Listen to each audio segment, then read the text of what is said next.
Hi, everyone. Good morning. It's Margaret Manning here. Welcome to 60 and Me. Hope you're doing great today. I know that in a lot of parts of the world it is winter and we're in the middle of snow and rain and cold and icy weather. And for those of you who are in Australia or in Asia, enjoy the sun. But I just wanted to talk to you today about something that's been on my mind recently and maybe yours too. But first of all, of course, I always start my day with a cup of tea. And whatever is going on in the world, I always seem to, where's my cup of tea? It always feels like things are better. All is well with the world with a nice cup of tea.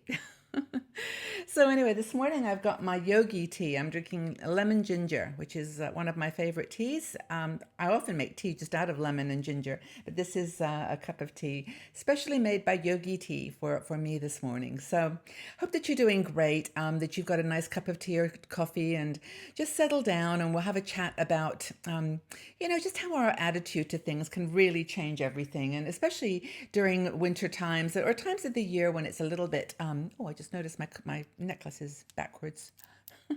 My famous necklace. I love this necklace actually, but I noticed it was, there we go. Sorry about that. Anyway, this is the time of the year when we need sparkle. We need a little bit of glow and light in our lives. But one of our bloggers, Debbie Hensley, wrote a great article about how to stay positive, during like dark times in the year, and whether it's winter for you or other seasons that you consider to be those kind of quiet times. Then here's some ways that you can lift yourself up and just feel better. That I mean, in the wintertime the days get shorter. It gets there's kind of this almost this need for hibernation. Like you need to be cozy and have family around you, and you feel so the other feelings are amplified if you're alone. If you've recently lost someone that's important to you, it just somehow is amplified at those times of the year. And we worry more about things. There just seems to be this tendency to be more sensitive, I think, and you're feeling you need to do more or share more or be more or that you're not enough. So I think that's really, really important. Now, one thing that we do year round, at least I do year round, is do my gratitude list.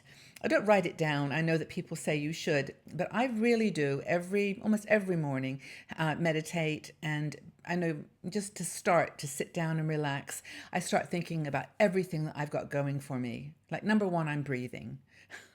Number one, I'm on the planet. I've got friends, family. I've got this community. I mean, honestly, I cannot tell you how much I look forward to reading your comments and to knowing that we've created something here together that is really good for older women.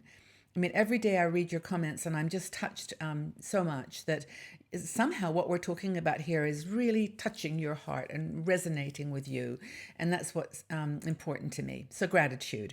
Doesn't matter what the season. You don't need to wait till Thanksgiving or Christmas or the holidays or any holiday that you celebrate to be grateful. Just make it part of your everyday. It's kind of ironic actually that in the Western traditions, you've got this big shopping day, Thanksgiving Day, and then right after it is Giving Day, where you give it all away. It's just this kind of obsession with stuff, and maybe that's part of my gratitude too. Is that I'm just not so needy anymore about stuff. I know I'm looking for experiences really, and gratitude can be powerful, and it really can be life changing if you can switch that attitude, so that you're looking from an inside out perspective rather than worrying about what's going on outside. That's really, I think, important. And anticipating things that aren't going to happen, or that if they are going to happen, you can handle them. You can handle them. So meditate. I was just thinking the other day that I go often to little town, Lucerne or other towns around where I live. And the other day I went to Lucerne and I got off the train. The first thing I saw was a blind man navigating the station. I have no idea how somebody without vision does that. I mean, he was apparently, I didn't realize this, that like the little tracks at the train station, like bumps in the pavement that where people can move their cane so he can find where they are. But a blind person navigating a train station, and then I saw as I went outside, a young person actually in a wheelchair.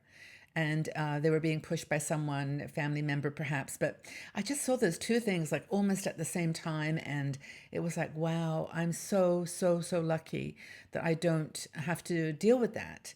And I know some of you do. And of course, my heart goes out to you because it's tough. It's really hard to be grateful about when you're looking through a lens of pain or suffering or a loss. So anyway, but you've got to do it. You've got to pick yourself up. You've got to find a way to be grateful. Also, I think that's another thing is important is to be satisfied. What do we really need to be happy, says Debbie. It's a great question. What defines enough for you?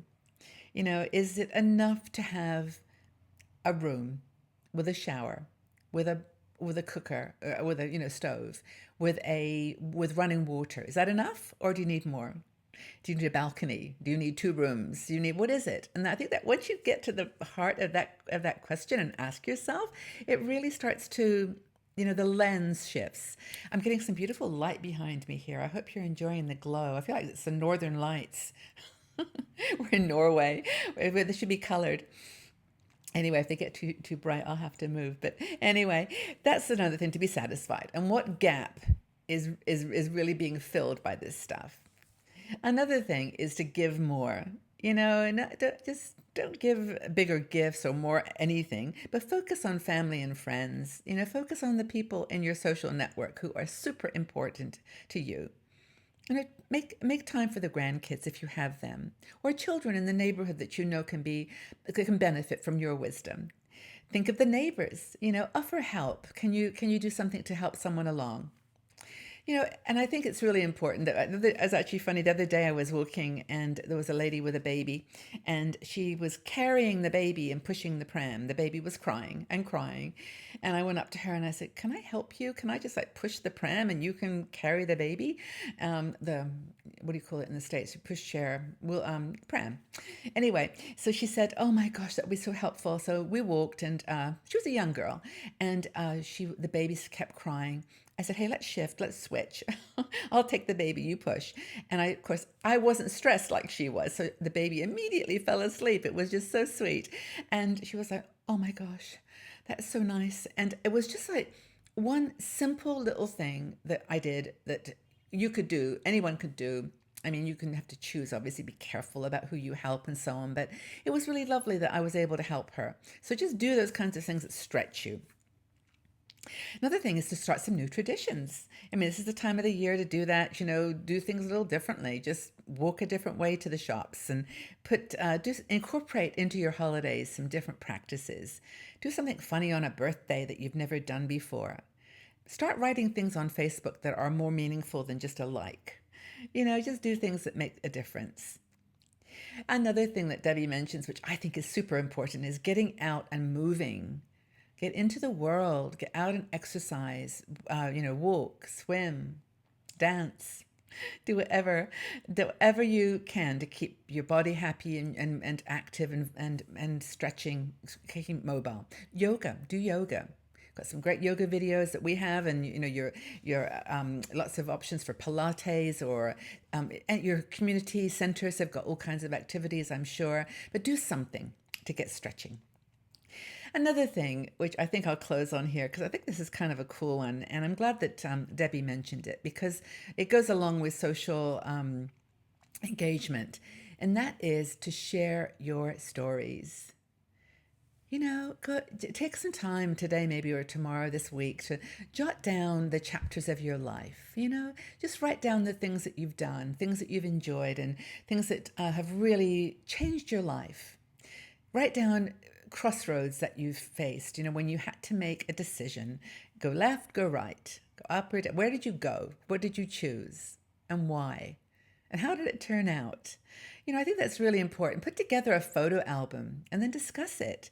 I actually put together collages of pictures at Christmas and give them as gifts because I love I take so many pictures that I have to do something with them and I want to share them. So that's another thing. But take a photo album over to your family and just say, hey, sit down for a minute, guys. We're going to just go through this album for half an hour. Let's just talk.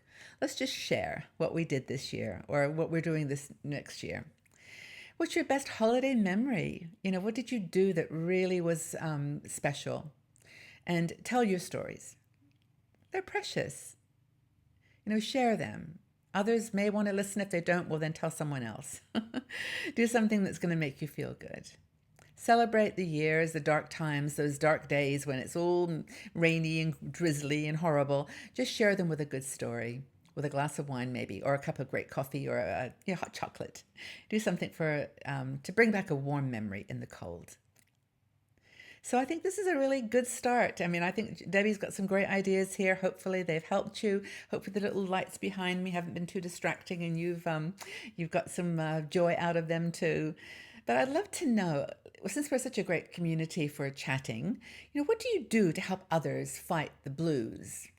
When people are feeling a little bit low, what do you do to help others fight the blues and feel better?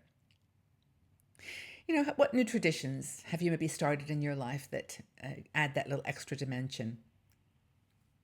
I'd love to read your comments, and thanks again for being here. Thank you so much for your support, for all the wonderful comments you leave for us, and the support that you give each other. Thanks again for just spreading the word. Tell a friend, let them know about 60andMe. We're a force to be reckoned with, and we've got stuff to offer, things to say, things to share. So let's do that together. So, what do you do to help others fight the blues? Maybe there's some people out there feeling a little low. You can give them a hand. Okay, everybody. Well, take very good care. Have a fabulous day. And I'll see you all back here again soon. Bye-bye for now.